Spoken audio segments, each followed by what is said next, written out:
waktu cuci tangan kanan dulu kan, kanan dulu ada doanya. Apa doanya? Allahumma a'tini kitabi biyamini wa adkhilnil jannata bighairil hisab. Jadi kalau terjemahannya begini, ya Allah, berilah kepadaku nanti buku catatan amalku, aku terima dengan tangan kanan. Karena kalau di hari akhirat nanti kita terima buku kita dengan tangan kanan, itu menandakan buku amal kebaikan. Dan masukkanlah aku dalam surga tanpa hisab. Jadi kalau nggak bisa hafal yang bahasa Arab, boleh saja kita berdoa pakai bahasa kita sendiri.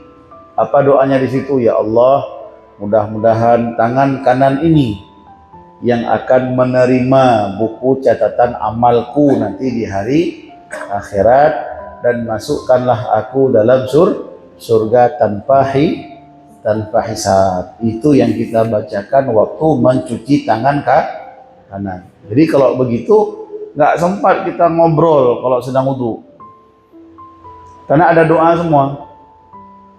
Dari kemarin pertama kan ada doa semua kan, sampai cuci tangan ada doa. Jadi nggak sempat kita bicara dengan kawan, sehingga ataupun nggak sempat kita nggak fokus sama wudu.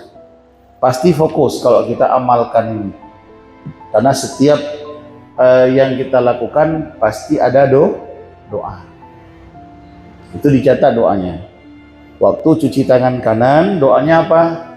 Ya Allah, semoga tangan ini nanti yang menerima buku catatan amal, dan masukkan aku dalam surga tanpa hisab.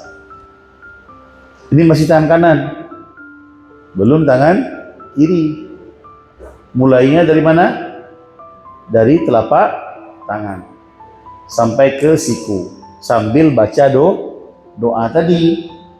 Nah, kalau bahasa Arabnya Allahumma a'tini kitabi biyamini wa adkhilnil jannata bighairi hisab. Kemudian waktu cuci tangan kiri, apa doanya? Nah, sebalik yang tadi doanya. Kalau bahasa Arabnya Allahumma inni a'udzubika an tu'tini kitabi bishimali. Ya Allah, aku berlindung kepadamu, jangan sampai aku menerima catatan amalku dengan tangan kiri ini. Nah, karena kalau orang menerima buku amalan dengan tangan kiri, itu tandanya keburukan. Jadi waktu membasuh tangan kiri itu doanya, ya Allah, jangan sampai tangan kiri ini, ya Allah, yang menerima buku amal catatan saya di hari akhirat. Nah, mudah mengingatkannya kan? Membayangkan aja apa yang cocok. Kalau tangan kanan cocoknya nerima buku amal catatan kita.